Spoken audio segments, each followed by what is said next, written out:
We will continue to see Bitcoin move forward, but there will be a lot of chaos and confusion and conflict in the rest of the crypto industry.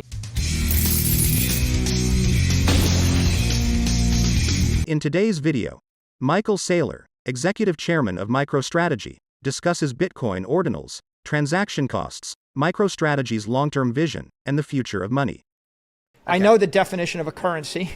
I know the definition of a security. I know the definition of a commodity, right? I've seen a token. So if you want to actually move forward in a constructive, non-divisive way, you have to have a universally acknowledged taxonomy of digital assets. If you want to actually create a digital assets industry in your country, you have to have a legitimate digital asset framework, right? And then you have to have political consensus that it's okay to issue those assets, trade those assets, and custody those assets. Now, we don't have that consensus.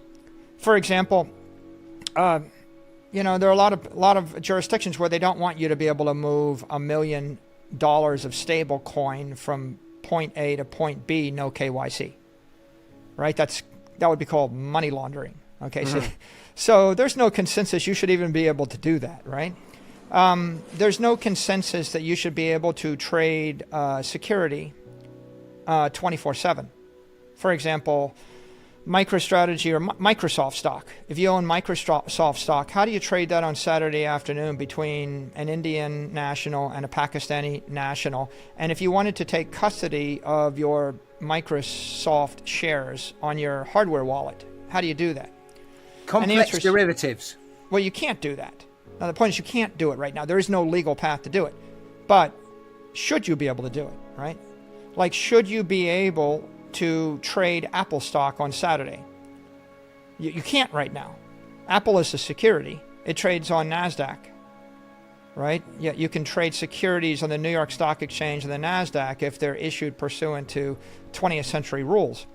But there's no way to Presumably trade there's some way of trading a promise to buy and sell Apple stock at the weekend. Yeah, well, the point I'm making is there's no way to do it now. But there's no debate over whether you should be able to do it. No one's even suggesting you should. If you look at the crypto debate, if you look at all the people on crypto Twitter, if you look at all the congressional hearings, no one has suggested that they would like to trade Apple stock on a crypto exchange on Saturday. You see, they've been fighting for the right to issue Luna coin, minted by Do Kwon. Well, that's do you really want a set of 3 entrepreneurs in a garage to be able to mint their own security without disclosures and sell billions of dollars of it to the general public? Well, that's not a complicated question. The answer is probably not, right? That's a pump and dump scheme of a penny stock. So the crypto industry is often fighting for that. The regulators are saying we won't allow that. And the two sides they're talking past each other. Because the real interesting question would be, why can't I issue Apple stock and trade it on Saturday? And no one's even fighting for that. No one's asking that question. So, and the reason they're not fighting for that is no one's even defined the definition of a digital security. Like, is a digital security security of a publicly traded company that can trade on Saturday on a crypto exchange? Well, I would think it would be. Like why? If it's legal and ethical to trade Apple stock on Friday afternoon at 2 p.m., why isn't it legal and ethical to trade Apple stock on Saturday afternoon at 2 p.m.? That's the question, right? And that's, as often is the case in politics, the most important questions aren't even debated. The trivial questions are debated to no effect. So we're not really making any progress on a digital assets framework, because people are debating the wrong questions, and they're not trying to establish the right framework. So if you boil it all down, the only thing that's clear is Bitcoin's going to continue to succeed because Bitcoin's a simple idea. Digital property as a store of value. Very simple idea. How much demand is there for that? $100 trillion of demand for that, right? There's a lot of demand for that. Everybody on earth wants to keep their money forever, right? How much money is there you want to keep forever? Hundreds and hundreds of trillions of dollars. So the simple idea will continue to prosper. The complex ideas, should you be able to, self-custody $1 million of digital assets in the form of a stablecoin on an Android phone? Should you be able to self-custody $1 million of Apple stock on an Android phone in India? Should you be able to trade with a counterparty that you don't know via smart contract? Should you be able to buy a perpetual swap derivative on Saturday night that represents a registered public company? Should you be able to borrow against, if I have $10 million of Apple stock and I live in India, should I be able to borrow against that from any counterparty in the world on Saturday afternoon getting the best bid? These are complicated ideas. Are they good ideas? Yeah, sure, they're good ideas. Would they make capital formation easier and move it faster? Sure, they would. But there isn't any politician that's put forth that coherent framework yet. There is no regulator putting forth that framework. And in the crypto industry, they're really in a defensive mode. They're fighting to defend their currency, their tokens, and their exchanges. And for the most part, the entire debate has been more divisive, like we're better than Bitcoin or something like that, as opposed to constructive. Like Bitcoin solves this problem, we want to solve that problem.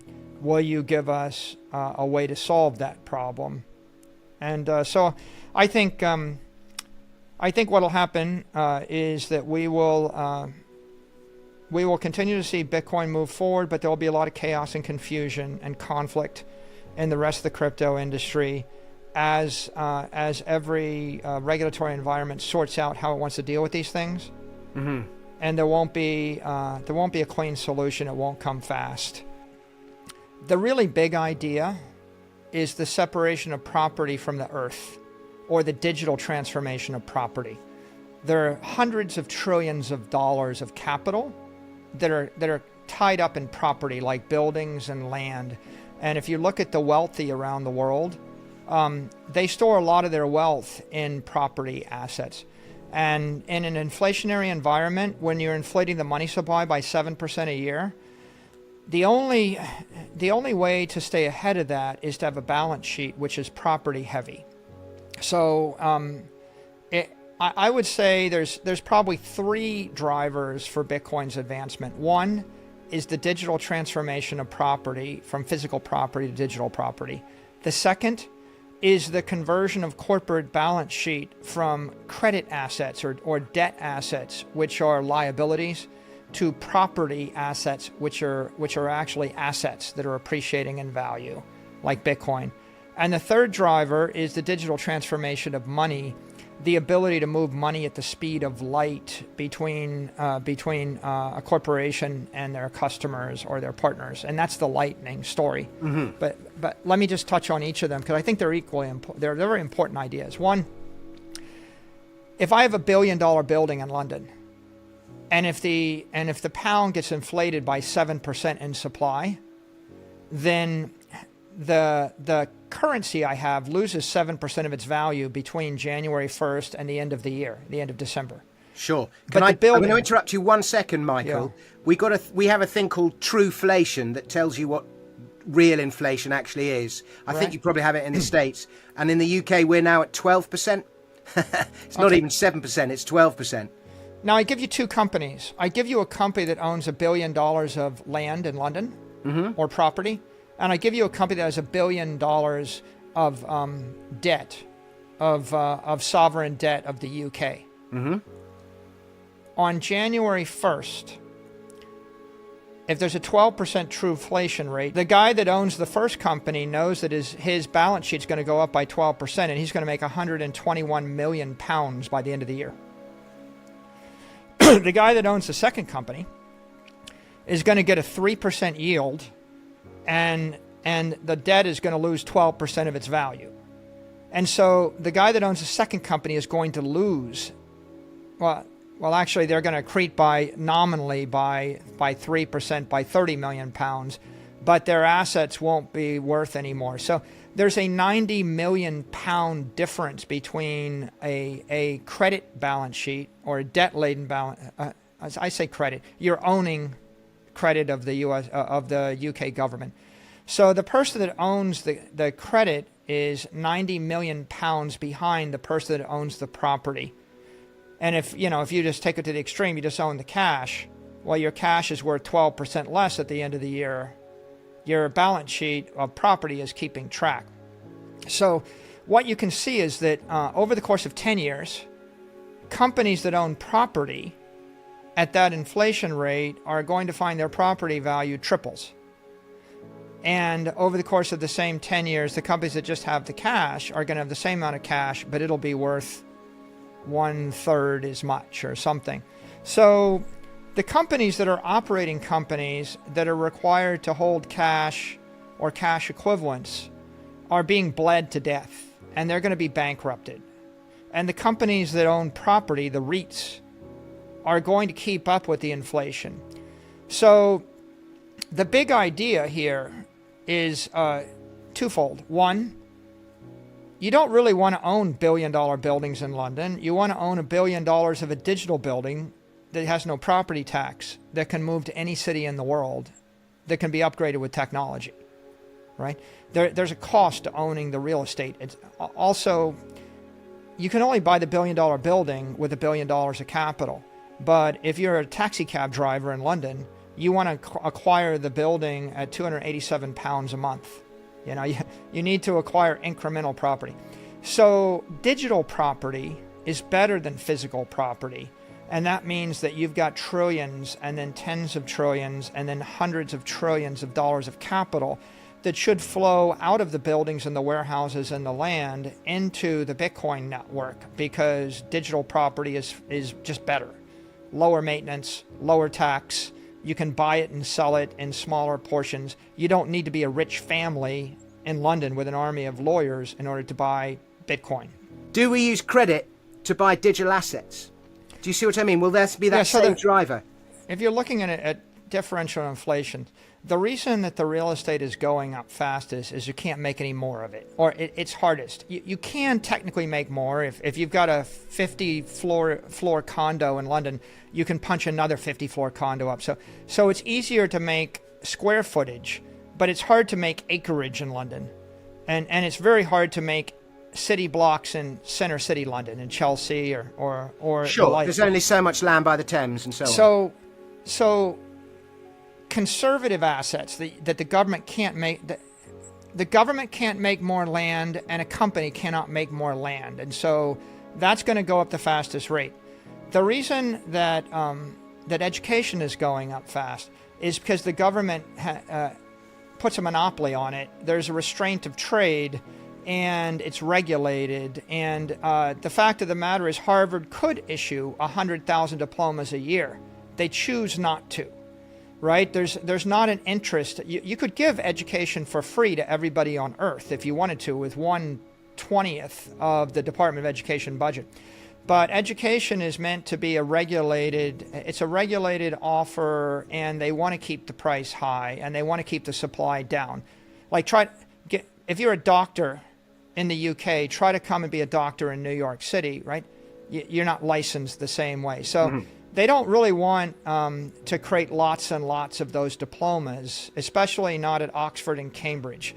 And the government supports that through accreditation. Yeah. If you wanted to create a university to give education away to 1 billion people for free, it would take you 100 years and thousands of lawyers to get the accreditations in each of the 100 countries so to be able to issue the diploma. Thing. Yeah.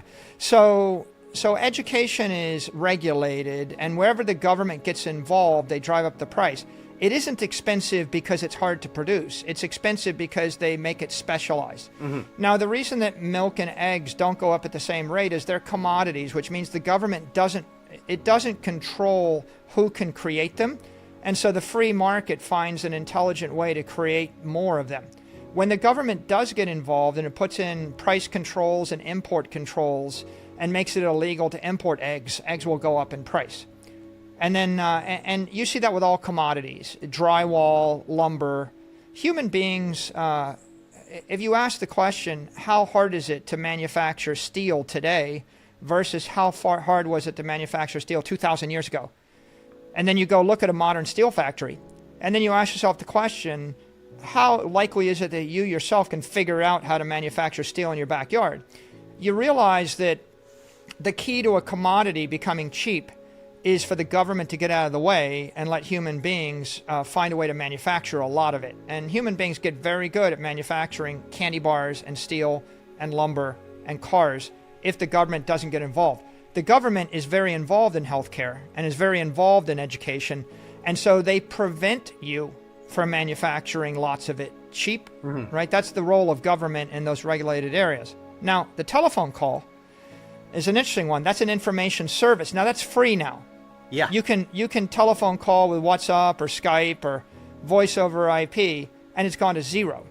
And the things that go to zero are information rich, energy poor. They're commodities that have a low energy content and a low material content that are not regulated, and they over time will go to zero.